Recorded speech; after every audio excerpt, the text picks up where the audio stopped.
한번 따라합니다. 성령을 근심하게 하지 말라. 오늘 본문에 분명하게 기록되어 있는 말씀의 제목으로 삼고 한 시간을 나눌 때 여러분께서 하나님의 은혜가 충만한 시간 맞이하게 되기를 간절히 소원합니다.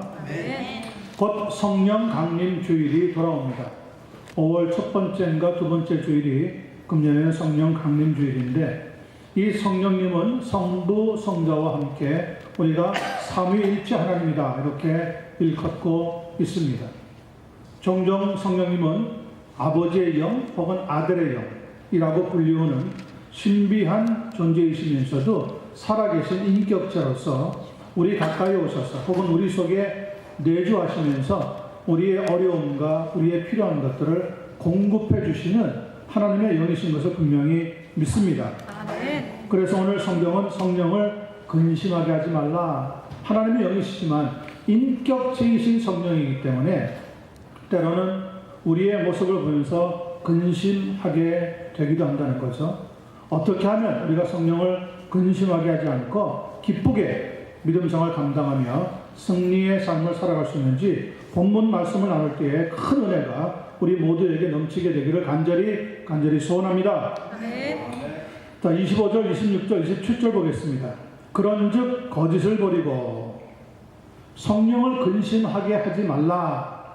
어떻게 하는 것이 근심하게 하지 않는 것인가? 첫 번째 보는 겁니다. 거짓을 버리고 각각 그 이웃과 더불어 참된 것을 말하라. 이는 우리가 서로 지체가 됩니다. 두 번째 무엇을 버리는지 보세요. 26절입니다. 분을 내어도 죄를 짓지 말며, 다시 말하면 분노하는 것을 버리라 그런 말이죠. 해가 지도록 분을 품지도 말고. 27절입니다. 마귀에게 틈을 주지 말라. 성령께서 근심하시는 첫 번째 두 가지는 거짓과 분냄입니다. 우리가 익히 잘 알고 있는 도산 안창호 선생님은 이렇게 말했다고 합니다. 우리 국민이 가장 시급히 해결해야 할 과제는 경제의 부흥이 먼저가 아니라 신령의 회복이 먼저이시다. 조선시대 말년에 대한민국은 지독히도 가난했습니다. 그런데도 안창호 선생님의 생각은 그 민족이, 그 나라가 가난에서의 회복이 먼저가 아니라 거짓으로 인한 신뢰의 문제에서부터 회복되는 것이 시급하다고 보았습니다. 잘 보았어요. 부정직한 문제야말로 우리가 사는 사회의 가장 심각한 문제라고 제시했던 겁니다. 그래서 그는 이런 부탁의 말을 마지막으로 남겼다고 합니다. 우리 민족이여, 우리는 꿈에서라도 거짓말을 하지 맙시다. 참 얼마나 당시의 사람들이 거짓말을 많이 했으면 여러분 이렇게까지 부탁을 하면서 자신의 유언을 남길 수가 있었겠습니까? 그 부탁의 말씀이 조선 만렙의 시대만 해당되는 걸까요? 저는 오늘도 해당되는 부탁이라고 봅니다. 오늘 성령께서 근심하는 첫 번째, 우리가 거짓을 가지고 있을 때 성령께서는 심히 근심하신다 이렇게 말씀하고 있습니다. 그래서 거짓을 버려야 합니다. 우리 자신이 거짓말을 할 뿐 아니라 자녀들에게도 거짓말을 가르칠 때가 많이 있다는 것을 우리가 깨달아야 합니다. 우리가 살고 있는 사회는 거짓에 대해서 상당히 관대합니다. 다른 거는 그대로 따지기도 하고 비판도 하는데 거짓말 하는 것에 대해서는 그렇게 양심의 가책을 다 받지를 않는 사회가 되어버렸습니다.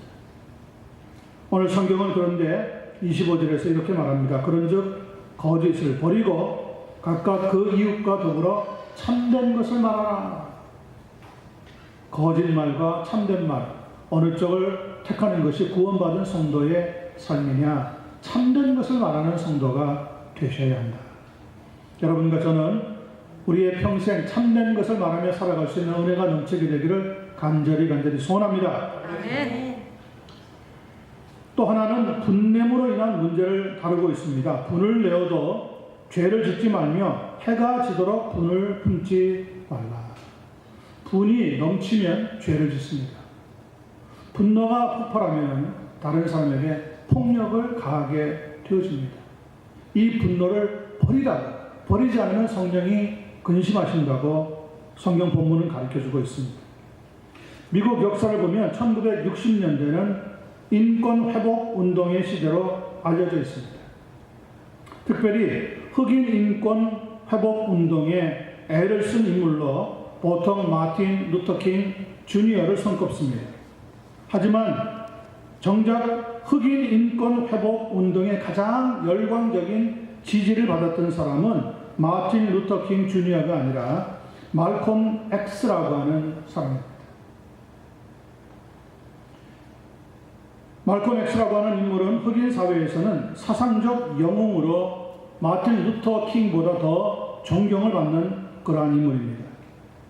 미시건주 랜싱에서 어린 시내를 보내었던 이 말콤 X는 자기 집이 백인 지상주의 단체였던 그 극렬 분자들 KK단에 의해서 그 집이 다 불타버리는 사건을 목격을 했습니다. 그리고 그 후 2년 뒤에 자기 아버지가 살해되는 것도 목격을 했습니다. 그러니 어린 아들이었지만 그 속에서 분노가 끓어올랐죠. 정의의 불이 그의 마음속에 붙어버렸습니다. 세상에 이럴 수가 있는가. 그런데 또 얼마 후에 어머니가 정신병원에 입원을 했다가 세상을 그만 떠나고 말았습니다. 말콤 X 자신은 일찍부터 문제아로 낙인을 찍혀가지고 소년원에 보낼 정도로 학대를 받았습니다. 그러니 그가 사회를 바라보고 있는 인식은 굴곡될 수밖에 없었던 겁니다. 말콤 X라고 하는 사람의 이름은 원래는 X라고 하는 것이 자기의 라스네임성이 아닙니다. 말콤 X의 본래 이름은 말콤 리럴이라고 하는 이름을 가지고 있었습니다. 그런데 백인들의 횡포를 바라보면서 백인이 준 그 리럴이라고 하는 자기 패밀리 네임, 가족들의 성은 따르지 않겠다. 그래서 자기의 성을 버리고 X라고 하는 그런 이름을 갖게 된 인물입니다. 그가 한번 집회를 시작을 하면 그의 거친 웅변에 또 통렬한 연설에 수많은 흑인들의 지지자가 넘쳐나게 되었습니다. 이에 비해서 마틴 루터 킹은 비폭력 운동을 주도하면서 흑인 차별 정책을 폐기해야 된다고 목소리를 높였습니다. 마틴 루터 킹이 이렇게 호소한 말은 우리들에게 상당한 도전을 주고 있습니다. 누구에게 모욕을 줘서 자신의 우월감을 확인하려고 하는 것은 비겁한 일입니다. 그뿐 아니라 인종차별로 자신의 정체성을 확인하려고 하는 것은 심히 부끄러운 일입니다. 미국에서 백인 우월자들이 점점점 목소리를 높여가고 있습니다. 색깔 때문에, 인종 때문에 차별한다고 하는 것은 그러나 부끄러운 일이야. 하나님 앞에서는 색깔로 구별되지 않습니다. 하나님은 인종으로 사람을 차별하시지도 않으십니다. 여기에 많은 흑인 지지자들만 아니라 백인들도 공감을 하면서 이 흑백 차별 폐기 운동에 참석을 했더랬습니다. 그러나 일부 백인들이 볼 때 흑인이 감히 백인하고 동등한 권리를 누리겠다고 하는 것이 반란으로 보였습니다. 그래서 마틴 루터 킹은 암살당하고 말았습니다. 말콤 X라고 하는 사람은 백인 우월주의에 반대하면서 마틴 루터 킹이 주장했던 흑백 통합 운동에도 반대했습니다. 그는 흑백 분리주의, 흑인의 우월성, 흑인의 자립을 요구하면서 이를 달성하기 위해서는 폭력도 불사하겠다고 선포한 아주 위험천만한 인물로 꼽히게 되었습니다. 다시 말하면 지난날에 자기가 당했던 그 어려움, 그 괴로움, 그 차별, 거기에 분노를 느끼면서 그 분노를 폭력으로라도 갚아야 되겠다고 하는 것이 그의 철학에 깔려 있었던 겁니다. 그렇게 해서 어떻게 되었을까요? 그런데 말콤 X도 결국 암살당하고 말았습니다. 오늘 분명히 성경은 이렇게 가르치고 있습니다. 너희는 거짓을 버리고 그 이익과 더불어 참된 것을 말하라. 분을 내어도 죄를 짓지 말며 해가 지도록 분을 품지 말라. 얼마나 귀한 진리의 말씀인지 알 수가 없습니다. 왜 여기서 우리는 그 이웃과 더불어라고 하는 구절을 빼버리면 안 된다는 것을 기억하고 또 기억해야 합니다.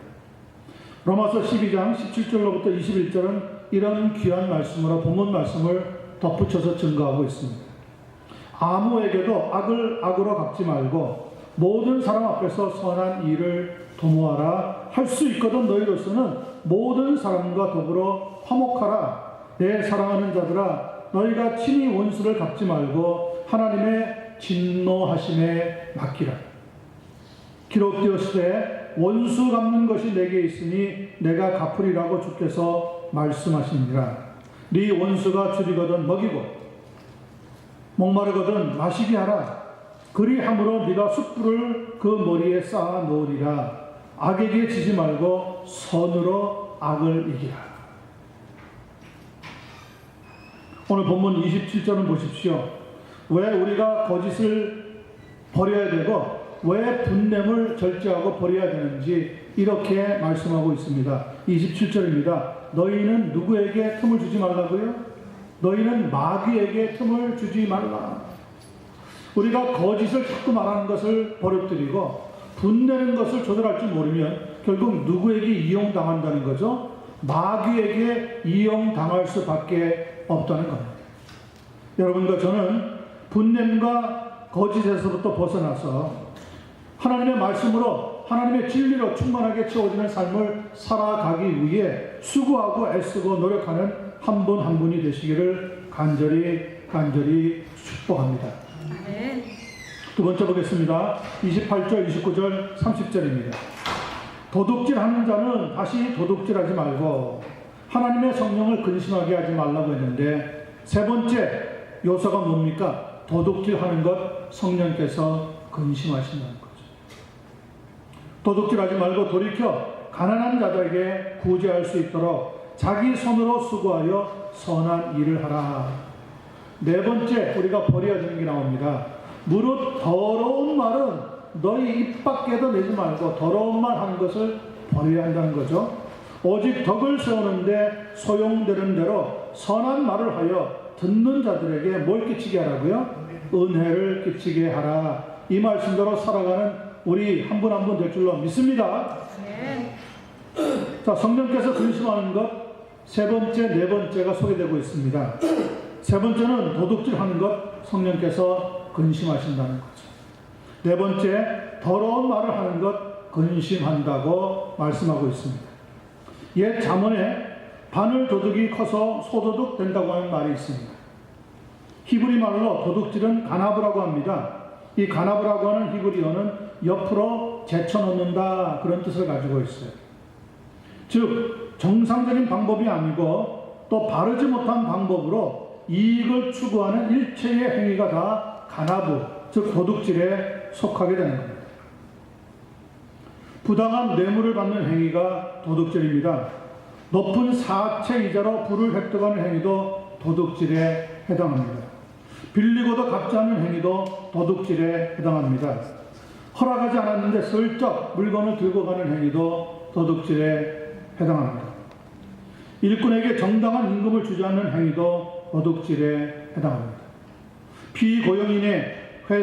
피고용인이 회사의 자원을 자기 마음대로 함부로 쓰는 것도 도둑질에 해당합니다. 부당한 속임으로 사기를 치는 행위도 역시 도둑질에 해당합니다. 바르지 못한 이익 추구 행위를 우리는 다 통틀어서 성경은 도둑질, 가나브에 속한다고 정의하고 있습니다.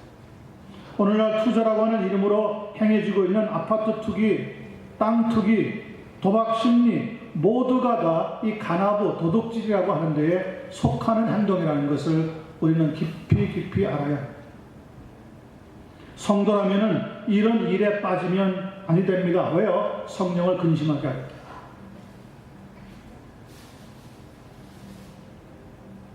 이런 투자 행위, 투자 심리로 진정한 행복을 누리는 사람은 아무도 없습니다. 미국에서 거액의 복권 당첨자들의 당첨 이후의 삶을 추적해 본 적이 있었습니다.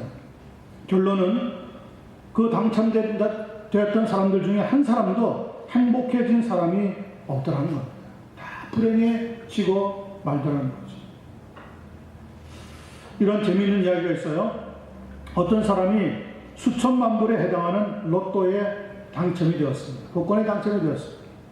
그런데 그 복권의 당첨금을 받기 이전에 그 부인 되는 분이 고민에 빠졌어요. 심각한 고민에 빠졌어요. 이 엄청난 돈을 복권에 당첨돼서 가져오면 남편이 지금 그렇지 않아도 심장이 허약해서 이렇게 아주 희미하게 뛰고 있는데 이 엄청난 돈을 당첨금을 툭 가져오면 놀래가지고 심장 쇼크가 와서 죽을까봐 걱정이 됩니다. 그래서 엄청난 당첨금을 받았는데도 불구하고 말을 못하고 속으로 끙끙 앓은 거예요. 끙끙 앓다가 누구를 찾아갔냐면 결국 심리치료사를 찾아갔어요. 그리고 상담을 했습니다. 이렇게 해서 어마어마한 당첨금을 받게 되었는데 남편한테 말할 수가 없습니다. 그러니까 물어보는 거죠. 왜 남편한테 말할 수 없습니까? 남편이 지금 심장이 너무 약한데 이 충격을 받으면 심장 쇼크로 세상을 떠날 것 같아서 말할 수가 없습니다. 좋은 지혜가 없으니까.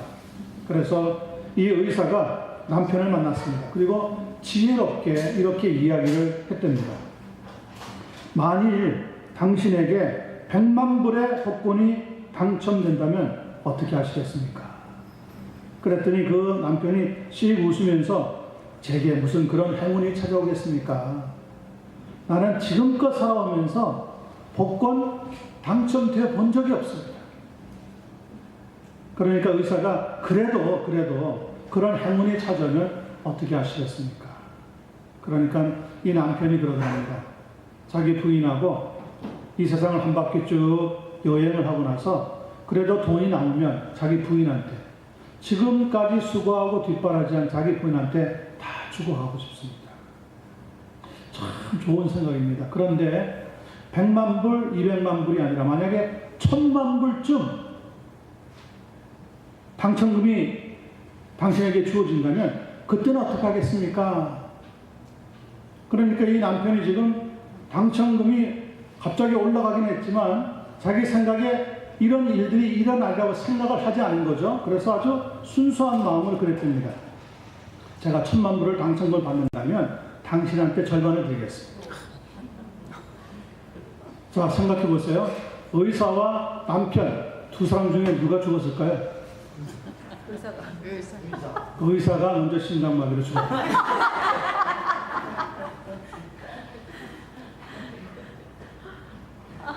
감당 못하는 일이겠죠, 자기도.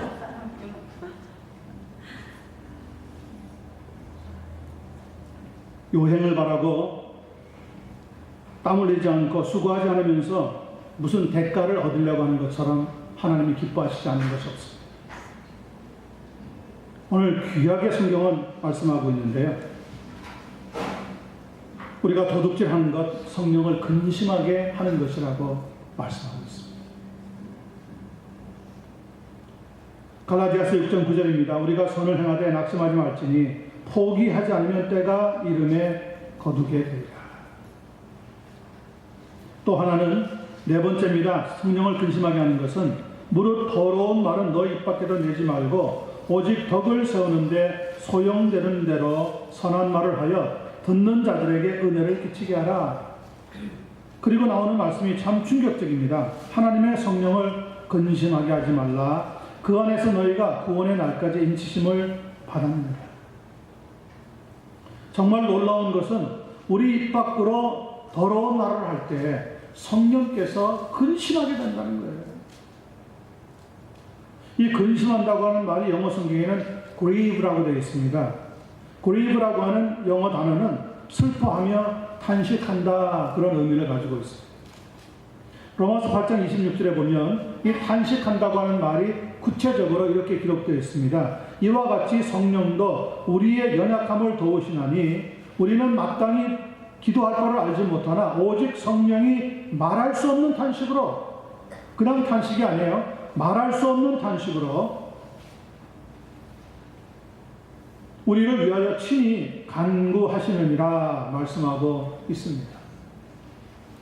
더러운 말, 어리석은 말, 희롱의 말, 악담과 같은 저주의 말, 남을 속이는 말, 쌍스러운 욕설, 그리고 온담 패설과 같은 성희롱의 말들이 다 이 더러운 말에 해당이 되는 겁니다. 이 모든 것들은 한마디로 더러운 말이고 망령되고 헛된 말이라고 성경은 가르쳐주고 있습니다. 결코 선한 말이 아니라 부끄러운 말이라고 하는 의미입니다. 디모데후서 2장 16절 17절 말씀을 잘 들어보시기 바랍니다. 성경은 이렇게 말씀합니다. 망령되고 헛된 말을 버리라. 그들은 경건하지 아니하며 점점 나아가나니 그들의 말은 악성 종양이 퍼져나간 것 같은데, 더러운 말은 무엇 것 같다고요? 악성 종양과 같습니다. 우리 몸에 암이 생기잖아요. 그럼 이 암세포가 종양으로 바뀝니다. 그러면 악성 종양이 되면 암 4기, 5기에 가면 더 이상 손을 쓸 수가 없는 거예요. 이 암덩어리가 우리의 몸에 생기면 정말 처치곤란한 그런 겁니다. 성경은 이야기합니다. 우리가 더러운 말을 하는 것이 마치 무엇과 같으냐? 악성 종양과 같은 것. 악성 종양과 같이 퍼져나간 것 같은데 그 중에 후메네오와 빌레도가 있느니라. 무슨 말입니까? 교회 성도들 가운데 후메네오라고 하는 이름을 가지고 있는 사람이 있었고 빌레도라고 하는 이름을 가지고 있는 사람이 있었는데 이 두 사람은 입만 열면 더러운 말을 했다는 거죠.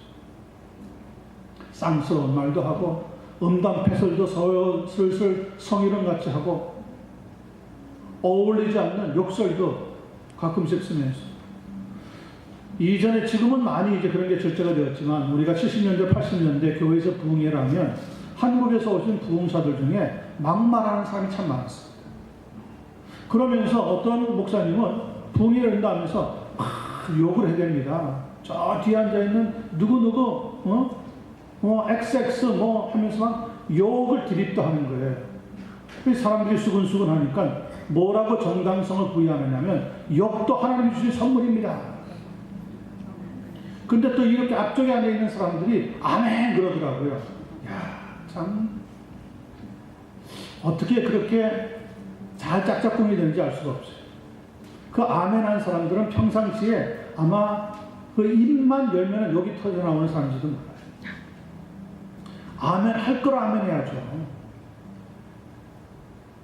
더러운 말은 너 입 밖에도 내지 말라고 성경은 분명히 말씀하고 있습니다. 왜요? 우리가 성령을 근심하게 하기 때문에. 그럼 어떻게 합니까? 은혜로운 말씀을 같이 나누어서 교회의 덕을 세우고 성도의 덕을 세우는 그런 말을 쓸 수 있도록 하라고 말씀하고 있습니다. 성도가 어떤 말을 해야 된다고요? 저는 믿습니다. 칭찬의 말을 해야 합니다. 아멘입니까? 아멘. 격려의 말을 해야 합니다. 아멘입니까? 아멘. 믿음의 말을 해야 됩니다. 아멘입니까? 축복의 말을 해야 됩니다. 아멘입니까? 아멘. 더 나아가서 감사의 말을 하셔야 됩니다. 그래야 성령께서 근심하시지 않는 거죠. 금년 한 해 동안에 많이 기도하시고 여러분의 입에서 축복과 감사의 말이 쏟아져 나와서 듣는 상대에게 은혜가 풍성케 하시고 하나님께서는 우리에게 믿음 위에 믿음의 복을 더하여 주시게 되기를 예수님의 이름으로 간절히 축원합니다. 자, 마지막 31절 32절 보겠습니다. 너희는 모든 악덕과 노함과 분냄과 떠드는 것과 비방하는 것을 모든 악의와 함께 어떻게 하고요? 버리고. 버리지 않으면 어떻게 된다는 겁니까? 우리가 성령을 근심하게 한다는 거죠. 다섯 번째 우리가 버려야 되는 겁니다. 모든 악독, 노함, 분냄, 떠드는 것, 비방하는 것 등등을 다 하나님 앞에서 믿음 생활하는 우리는 버려야 된다는 겁니다. 이번에 대한항공의 주주인 한진그룹 조향호 회장의 둘째 딸인 조현민 전무라고 하는 여자가 저질렀던 물컵 논란으로 상당히 심각한 구설수에 올랐습니다. 이전에 그녀의 언니였던 조연아 씨가 저질렀던 땅콩 회항은 게임이 아닙니다. 재벌 총수 일가들의 갑질 행태가 한국에서는 지금 논란에 불을 켜고 있습니다. 확보된 이 조현민 전무라고 하는 여자분의 휴대전화를 들어보면 정말 듣기에 과감합니다. 회의가 시작되자 몇 분 안 되어서 소리를 지르면서 고성과 반말 그리고 협박이 적나라하게 담겨져 있는 것을 듣게 됩니다. 진에어 본사에서 열렸던 직원회의의 한 미팅에서 나온 이야기들이 있는 겁니다. 그 미팅이 시작된과 동시에 이 조현민 현무가 반말로 시작합니다. 나 잘 모르나 본데 내가 대답 안 한다고 그냥 넘어가는 사람 아니거든. 대답 안 할 거야? 하면서 목소리가 점점점 커지는 거예요. 당신도 문제야 하면서 책상을 치고 나서 내가 당신에게 몇 번을 얘기했는데 재촉을 했으면 가져와야 될 거 아니야. 그런데 이따위를 가져와? 하면서 막 협박을 퍼붓는 겁니다. 욕설도 튀어나옵니다. X자가 두 번이나 나오면서 신발 같은 놈아 시끄러워. 또 뒤에 가서 내 욕 진탕하겠지. 그렇지. 억울해 죽겠지. 직원을 마치 하인 다루듯 부리고 있는 그 말이 계속되어집니다.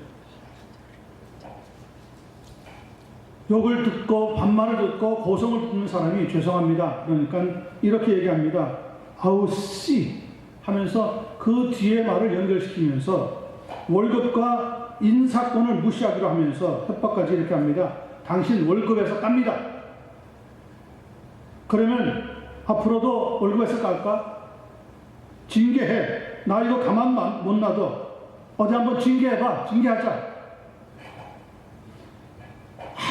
아무리 들어도 거대한 기업의 모임에서 이루어진 회의라고는 전혀 느껴지지 않습니다.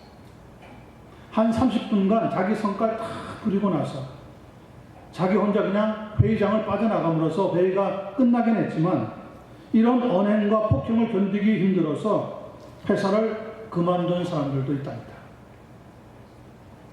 문제는 그 여자분 한 분에게 끝나는 것이 아니라 그녀의 어머니인 이명희 씨라고 하는 분의 평소의 욕설과 폭언, 집에서 데리고 있는 가정부에 대해서 함부로 막 다루고 있는 말들까지 이번에 다 소상하게 다 폭로가 되어버렸어요. 더 나아가서 대한항공 오너 일가의 밀수, 얼마나 밀수를 해왔는지 알 수가 없어요. 하여튼 초코파이 같은 거는 손도되지 않고 전부 먹는 것까지 다 외국에서 수입해가지고 오는데 돈을 내본 적이 없답니다. 슬쩍슬쩍 다 밀수해서 그 지방으로 전달이 되었다. 그래서 이번에 국세청에서 지난 10년까지의 대한항공, 한진 이 기업에서 한 모든 탈세한 조건까지 다 조사하기로 결정이 내려지고 말았다. 보세요. 한 사람이 성깔 부리고 노하고 떠들고 소리 지르니까 그 일이 그냥 이전 같으면 깔아앉고 파묻히겠지만은 지금 세상에는 어림도 없거든요. 고스란히 직원들이 가지고 있는 모든 스마트폰, 핸드폰에 다 입력이 되어져서 이번에 동시에 한꺼번에 폭발해버렸어요. 한심하게도 이것이 소위 잘나가고 백 좀 있고 돈 있다고 하는 사람들이 하는 일들입니다. 물론 다는 아니겠지만 오늘 본문을 보시면 우리 주님께서 우리 성도들에게 가르쳐주고 있는 것은 그것과는 천만의 정반대의 말씀을 가르쳐주고 있습니다. 너희는 모든 악독과 노함과 분냄과 떠드는 것과 비방하는 것을 모든 악의와 함께 버리라. 노하는 것, 분내는 것, 떠드는 것, 이런 것은 정말 버려야 하는 쓰레기 같은 것이라고 성경은 말씀하고 있습니다. 그런데 소위 갑질하는 사람들, 권력 있다고 하는 사람들, 돈 있다고 하는 사람들, 좀 잘 나간다고 하는 사람들은 이런 일에 아주 익숙해서 다른 사람의 인권, 인격 하나도 눈에 들어오지 않습니다. 막 욕하고 마구잡이로 회사 그만두라고 협박을 하고요. 이런 모순된 사회 속에 우리가 살다 보면 못된 것만 배운다고 우리도 그런 자리에 올라가서 우리도 막말하게 되어지고 우리도 다른 사람을 함부로 대하는 몹쓸 인간이 되고 만다는 거죠. 성경은 그렇게 가르치지 않습니다. 우리가 정말 예수 믿는 사람, 우리가 정말 거듭난 사람, 하나님을 두려워하는 사람이라면 우리가 말을 할 때 우리의 행동, 우리의 감정까지도 다 어떻게 해야 된다고요? 절제해야 된다는 거예요. 그렇게 될 줄로 믿습니다. 저는 여기서 특별히 분내고 떠들고 소리지르고 하는 것들은 버리라고 하는 권면이 우리 모두가 한번 듣고 곰곰이 생각해 보아야 하는 말씀이라고 생각합니다. 어떤 드라마에서 제가 들었는지 모르겠지만 하여튼 기억이 나는 말 한마디가 있습니다. 참 가슴에 와서 쾅 닿았어요. 아버지가 좀 너무 권위적인 아버지였어요. 그랬더니 자식들이 자라면서 아버지의 그 권위 밑에 눌려가지고 숨막히는 삶을 살았던 거예요. 그리고 무슨 일을 조금만 잘못하면 잘못했다고 책망하고 무슨 일을 하려고 그러면 이렇게 하면 안 된다, 저렇게 하면 안 된다. 항상 간섭을 하는 거죠. 그런데 자녀가 컸어요. 저거 이제 머리도 굵어졌어요. 아버지가 어느 날 막 야단을 치면서 화를 내니까 자기도 덩달아서 화를 내면서 아버지에게 대들면서 아버지 인생이 잘못된 인생이라고 막 소리를 막 내니까 그 아버지가 자 가라앉은 소리로 이렇게 하는 이야기를 들었습니다. 네 말에 영향을 주고 싶거든 목소리를 낮춰라. 내 앞에서 나에게 영향을 끼치고 싶으면 네가 첫 번째 목소리부터 낮추는 게 필요하다. 아버지는 내도 괜찮은데 자식은 그러면 안 된다. 이것이 그분이 이야기하는 요지였습니다. 전혀 저는 어울리지 않는 말이라고 생각하지만 그 말 자체는 정말 중요한 말을 하고 정말 심각한 말을 하려고 할 때는 목소리 톤이 내려가는 것이 좋다는 거예요. 그러면 그 말을 들을 때 사람의 감정이 흔들리게 되겠다. 그런데 막 소리나고 대들면 전혀 눈 하나 깜짝하지 않는다는 거죠. 사람들에게는 그런 모순된 감정이 있다고 합니다. 나이가 들어가면서 가장 많아지고 커지는 것은 사람들의 목소리입니다. 그래서 이 목소리를 낮추는 절제하는 노력과 연습이 우리에게 필요합니다. 예수 믿는 사람이기 때문에 우리는 그래서 안 되는 겁니다.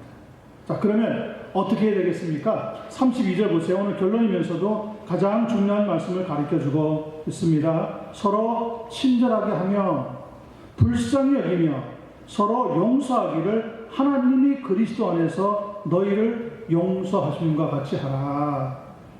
저는 우리 성도님들이 이 말씀을 지키고 삶을 살아가게 될 줄로 믿습니다. 네. 하나님께서는 우리에게 서로가 친절하게 대하고 불쌍히 대하고 용서하라고 말씀하셨지, 이 세상에 있는 모든 문제를 너희가 나가서 해결하라고 말씀하신 적이 없습니다.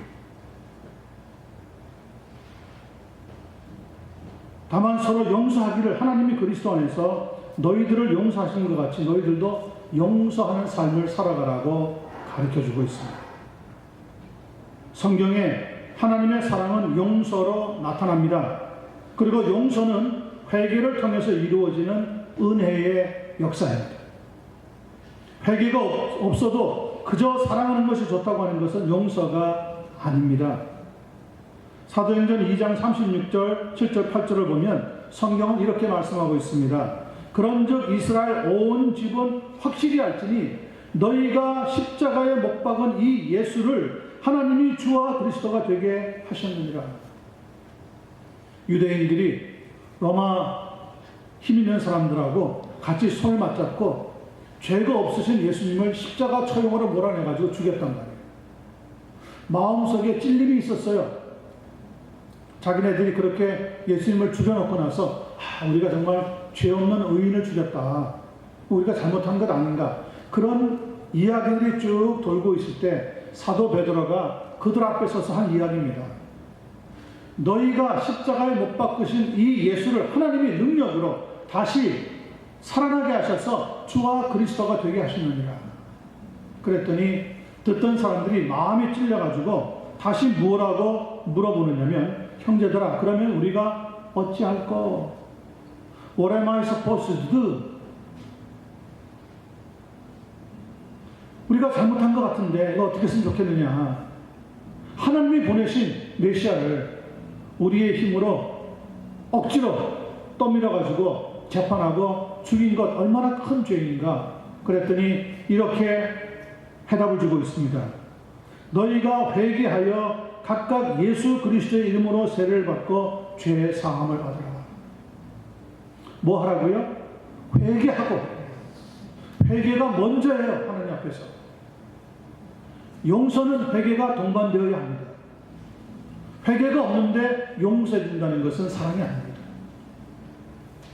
회개가 용서에 같이 포함되어져서 하나님께 나아갈 때 하나님께서는 우리에게 죄 사함의 은혜를 더하여 주시게 되는 겁니다. 성도 여러분, 그리스도 안에서의 용서, 그리스도 안에서의 친절, 그리스도 안에서 불쌍히 여기는 그런 귀한 훈련을 영적으로 감당하고 또 감당할 수 있는 은혜가 넘치게 되기를 간절히 소원합니다. 그렇게 해야 우리는 성령님을 근심하게 하지 않게 될 거죠.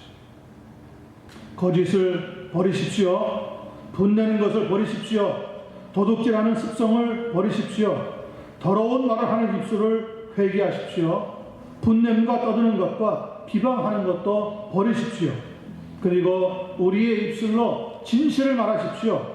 우리의 입술로 감사를 말하십시오. 우리의 입술로 축복을 전하십시오. 그리고 선한 일을 하시면서 하나님 앞에 믿음으로 회개하면서 매일매일 사는 삶을 이루어갈 때 하나님은 우리 편이 되시고 우리에게 도움을 더하시고 복에 복을 더하여 주시게 될 줄로 믿습니다. 그런 귀한 성도의 삶이 오늘 이 시간 이후부터 더 풍성하게 여러분에게 이루어지게 되기를 예수님의 이름으로 간절히 축원합니다. 축원합니다. 기도하겠습니다.